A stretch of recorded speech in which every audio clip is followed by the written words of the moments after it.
আজ গোলক অর্থাৎ স্ফিয়ার নিয়ে তোমাদের সামনে আলোচনা করব। আলোচনার শুরুতেই গোলক কি বা গোলক কি ধরনের বস্তু এটা আমাদের জেনে নেওয়া দরকার। একটি অর্ধবৃত্তাকার চাকতির ব্যাসকে অক্ষ করে যদি চাকতিটিকে ঘোরানো যায় তাহলে বলের মতন দেখতে যে ঘনবস্তু পাওয়া যায় সেটিকেই গোলক বা স্ফিয়ার বলে। দেখে নাও কিরকম ভাবে হচ্ছে। এটি একটি অর্ধগোলক। এই অর্ধগোলকের চাকতির ব্যাসকে অক্ষ করে যদি চাকতিটিকে ঘোরানো যায় তাহলে বলের মতন দেখতে একটা ঘনবস্তু আমরা পাব। এই ঘনবস্তুটিকেই বলা হয় গোলক।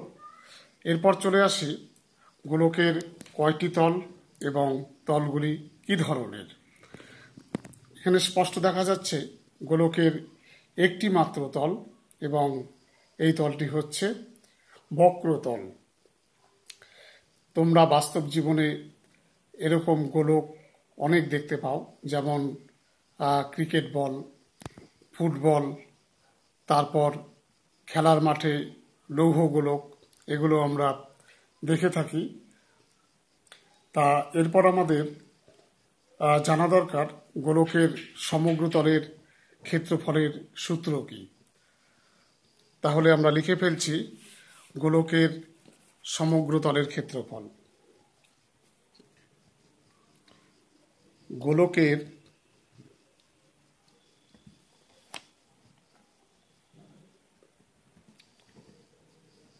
সমগ্র তলের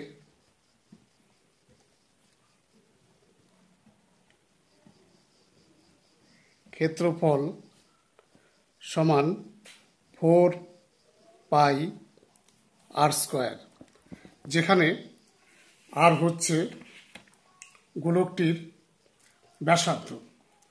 অর্থাৎ সূত্রটিকে যদি আমরা ভালোভাবে দেখে নেই তাহলে আমরা দেখতে পাচ্ছি, দেখো 4πr² বর্গ একক সমান 4 ইন্টু আর একক ব্যাসার্ধের বৃত্তের ক্ষেত্রফল। আর একক ব্যাসার্ধের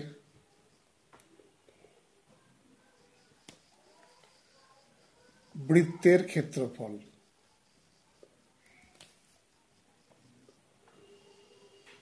যেহেতু ক্ষেত্রফল, এই কারণে এর একক হবে বর্গ একক। তাহলে আমরা কি পেলাম?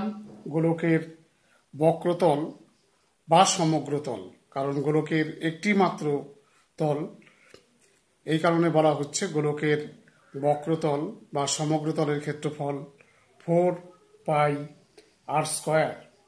এরপর গোলকের আয়তনের সূত্র আমাদের জানতে হবে। তাহলে আমরা লিখে ফেলছি গোলকের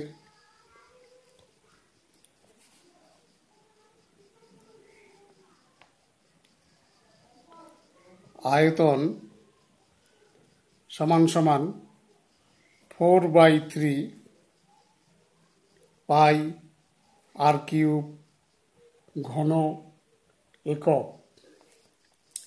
তাহলে তোমরা দেখে নাও গোলকের আয়তনের সূত্র হচ্ছে 4/3πr³। এখন স্বাভাবিকভাবেই আমাদের প্রশ্ন আসতে পারে যে যদি গোলকটি ফাঁপা গোলক হয় সেক্ষেত্রে কি হবে, অর্থাৎ হলো স্ফিয়ার। তাহলে দেখো, ফাঁপা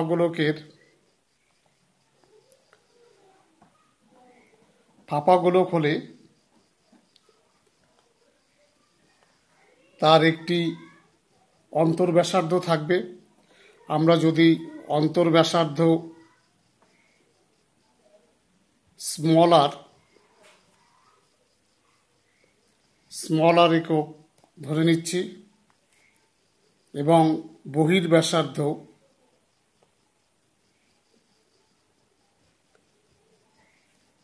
সমান ক্যাপিটাল আর একক ধরে নিচ্ছি। তাহলে গোলকটিতে যে ধাতুপাত থাকবে সেই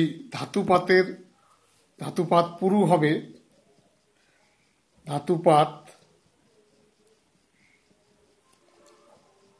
ক্যাপিটাল আর মাইনাস স্মল আর একক পুরু হবে এবং ফাঁপা গোলকের ধাতুর আয়তন কিভাবে বের করব আমরা সূত্রটা লিখে ফেলছি। ফাঁপা গোলকের ধাতুর আয়তন সমান 4/3 পাই ক্যাপিটাল আর কিউব। এর থেকে বাদ যাবে 4/3 পাই স্মল আর কিউব ঘন একক।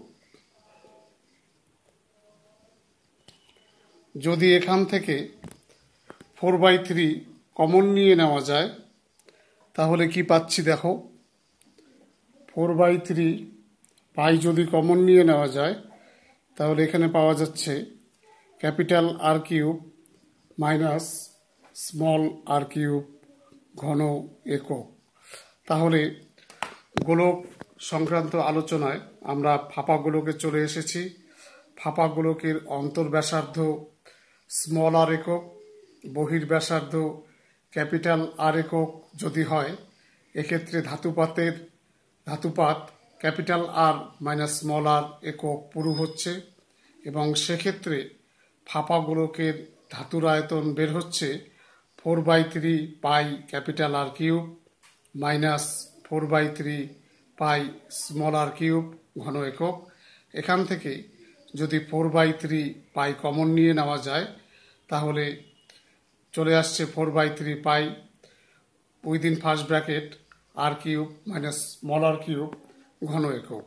এবার আমরা চলে আসছি নিরেট অর্ধগোলক বা সলিড হেমিস্ফিয়ার সংক্রান্ত আলোচনায়। তোমরা ছবিতে যে ঘনবস্তুটি দেখতে পাচ্ছ এটি একটি নিরেট অর্ধগোলক। এই নিরেট অর্ধগোলকের ব্যাসার্ধকে আমরা স্মল আর ধরে নিতে পারি। যদি স্মল আর ধরে নিই যে নিরেট অর্ধগোলকের ব্যাসার্ধ স্মল আর একক, তাহলে আমরা লিখে ফেলছি দেখো নিরেট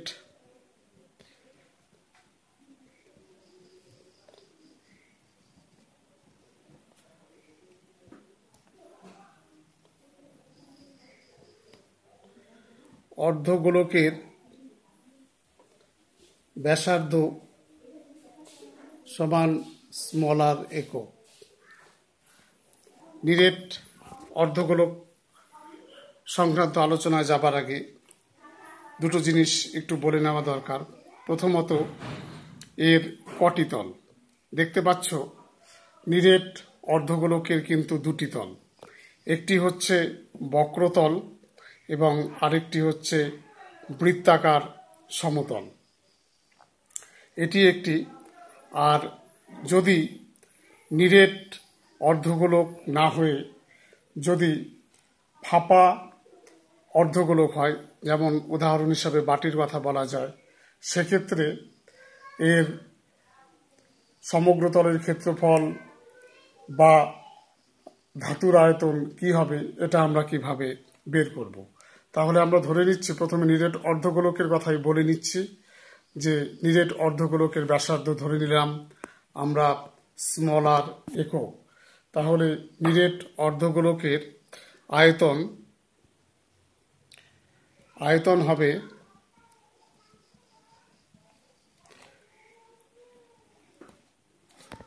গোলকের আয়তনের অর্ধেক, অর্থাৎ হাফ ইন্টু 4/3 পাই আর কিউব ঘন একক। এখানে 2 আর 4 কাটাকাটি গিয়ে আসছে 2, তাহলে 2/3 পাই r³ ঘন একক। নিরেট অর্ধগোলকের এরপর এই যে তলটি বক্রতল, বক্রতলের ক্ষেত্রফল জানতে হবে। নিরেট অর্ধগোলকের বক্রতলের ক্ষেত্রফল হবে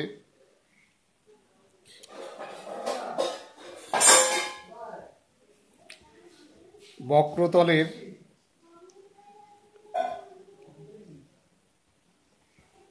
ক্ষেত্রফল হবে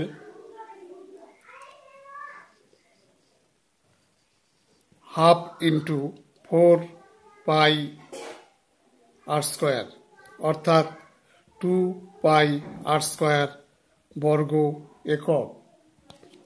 এরপর আমরা দেখে নেব নিরেট অর্ধগোলকের সমগ্র তলের ক্ষেত্রফল কত। সমগ্র তলের ক্ষেত্রফল আমাদের